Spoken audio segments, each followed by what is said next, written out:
नमस्कार, मैं हूं विनय पाठक। केबी न्यूज में आपका स्वागत है। आइए देखते हैं अपराध, सामाजिक, राजनीतिक जगत की कुछ खास खबरें।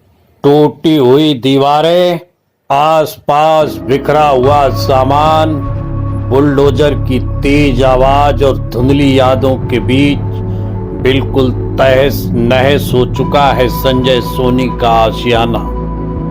संजय सोनी गिड़गिड़ाते रहे, अधिकारियों को अपने घर के कागजात दिखाते रहे, लेकिन सब अरमानों पर पानी फेर कर चले गए एमएमआरडीए के अधिकारी। एक और सरकार प्रधानमंत्री आवास योजना के अंतर्गत 2022 तक सभी को घर देने का वायदा करती है, वहीं दूसरी तरफ लोगों को उजाड़ने का सिलसिला भी बदस्तूर जारी है।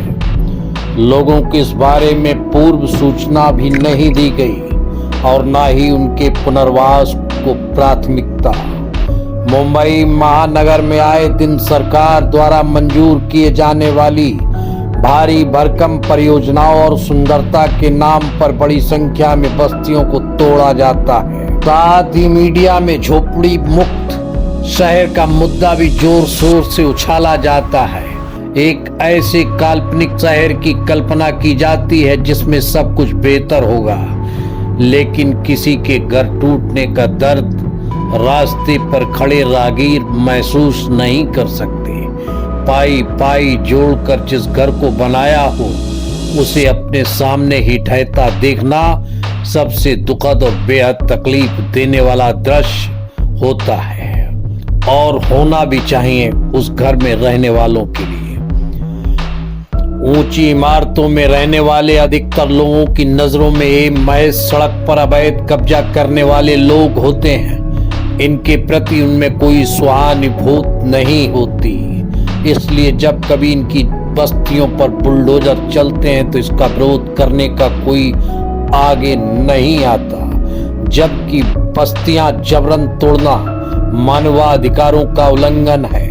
हर किसी को रहने योग्य घर उपलब्ध होना चाहिए। सरकार हाशिए के लोगों को जीवन स्तर ऊंचा उठाने के लिए कई किस्म की योजनाएं बनाती है, लोगों के बीच आय की असमानता दूर करने की बात करती है, लेकिन लोगों की मूलभूत आवश्यकताओं को पूरे किए बिना इनकी बात करना कितना उचित है, जिसमें एक घर प्रमुख आवश्यकता है। दर्द ये है, लाखों बच्चे बड़े होने के दौरान अपना घर बनते मुंबई महानगर में देखते हैं, लेकिन जब उनके सामने घर ढा दिए जाते हैं तो उनके मस्तिष्क पर इसका बुरा असर पड़ता है। जब घर बनाने और टूटने की यही प्रक्रिया उनके सामने कई बार होती है तो वो मानसिक और मनोवैज्ञानिक तौर से टूट जाते हैं। लोगों को गौरवपूर्ण जीवन जीने का संवैधानिक अधिकार है, लेकिन जब लोग रातों रात बेघर हो जाएं तो संविधान के इस अधिकार पर प्रश्न चिन्ह खड़ा होता है। सिर्फ एक घर नहीं टूटता, बल्कि उसमें बरसों से सहेज कर सुरक्षित रखी गई तमाम चीजें भी बिखर जाती हैं। कई बार स्कूली बच्चों की किताबें, स्कूली यूनिफॉर्म और जरूरी दस्तावेज भी गुम हो जाते हैं।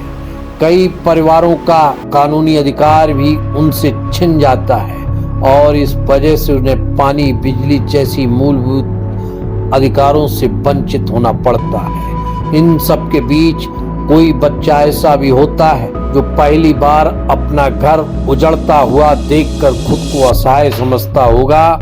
जब इनका हाल जानने गया तो जेसीबी से तोड़ने के बाद संजय सोनी ही नहीं, न जाने कितने लोगों की आंखें नम थी।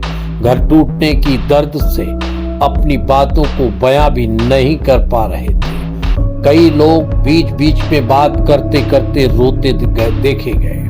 कहते हैं कि अधिकारियों के रवैये के कारण मैं बेघर हो गया। सरकार को कोसते हैं, अधिकारियों को कोस रहे हैं। बड़ी मुश्किल से घर बनाया था, पूरा परिवार मेरे साथ रहता था, अब हम कहां जाएं? ये दर्द है इनका। कौन हमको सहारा देगा? ये दर्द का दरिया बह रहा है। अंटाप हिल, Badala east, salt pen road, भारतीय कमला नगर में जहां सब कुछ तहस नहस कर दिया गया है। दर्जनों लोग बेघर होकर इंसाफ के लिए इधर उधर भटक रहे हैं। वो तो भला हो भारतीय जनता पार्टी के आमदार कैप्टन तमिल सेल्वन का, जिन्होंने सूचना मिलने के बाद तत्काल मौके पर पहुंचकर अधिकारियों से वार्तालाप कर तोड़क कार्रवाई को रोकने का प्रयास किया। लेकिन बताया जाता है कि जिस तरह से अधिकारियों ने यहां पर तोड़क कार्रवाई की, यही नहीं जिस तरीके से यहां पर पतरे लगाए गए, वो भी एक अपने आप में भ्रष्टाचार की कहानी का एक सबूत बना हुआ है। आमदार कैप्टन तमिल सेल्वम के द्वारा हस्तक्षेप के बाद यहां पर घर तो तोड़ने से रुक गए हैं, लेकिन सवाल ये उठता है कि आने वाले समय में जिन लोगों के घर पूरी तरह से जमींदोज करके उनको बेघर कर दिया गया, उनके बच्चे फुटपाथ पर भूख से बिलख रहे हैं। खुले आसमान के नीचे इनके दर्द की कहानी को देखकर कोई भी दर्द जदा हो जाएगा। ऐसी स्थिति में ये लोग अधिकारियों के पास दर बदर की ठोकरें खा रहे हैं, केवल इंसाफ के लिए कि उनको घर मिल जाए। अब देखना ये है तीन दलों की सरकार में कौन सा ऐसा दल है इनके दर्द को सुनकर इनकी रहनुमाई करता है और इनके घरों को दिलाने के लिए कदम उठाता है। हाँ सर, ये जगह में, इस जगह पे मैं 30 साल से रह रहा हूँ। इस जगह को तोड़ने से पहले ना कोई नोटिस दिया गया, कुछ भी नहीं, और डायरेक्ट आके डोमिनेशन कर दिया गया इसका। अभी मैं किधर जाऊँ, अपना बच्चे बाल बच्चे लेके किधर जाऊँ मैं? बस अभी मैं गुहार कर रहा हूँ कि थोड़ा मदद करे बस। ये कब तोड़ा गया तुम्हारा? ये 22 तारीख को 22 तारीख को शाम 6 बजे। कोई नोटिस वगैरह किसी तरह कुछ का भी नहीं। अभी अधिकारी क्या कह रहे हैं? अभी अधिकारी कह रहे खाली ये कलेक्टर जाओ, कलेक्टर वाले बोलते हैं MMRD जाओ, बाकी कोई सुनवाई नहीं हो रहा है। अभी हमने जो देख रहे हैं, जो तोड़क कार्रवाई हो रही है, तो कहीं पे कम तोड़ा जा रहा है, हाँ, कहीं पे कहीं पे वो सब पैसा ले दे के खा पी के किसी का छोड़ा जा रहा है, किसी का एकदम ही तोड़ा जा रहा है। इस मामले में आमदार कैप्टन तमिल सेल्वन ने क्या कहा, आइए वो भी सुनवाते हैं आपको। सर, आज जिस तरह का कार्रवाई आपने रोकी, बड़ा संघर्ष करना पड़ा, क्या कहेंगे आप? इन्हें आज MMRD वाले ने भारतीय कमला नगर, चन्नाकल्ली, बाकी जो जगह पे 2 दिन से कार्रवाई हो रहा था गरीब का झोपड़ा तोड़ने का विषय के ऊपर,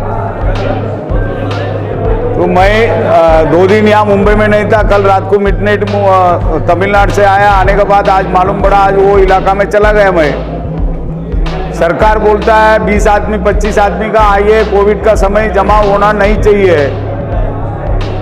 1 तारीख तक जो है तो नया GR निकाला है, वही सरकार बोलता है गरीब का झोपड़ा तोड़ो,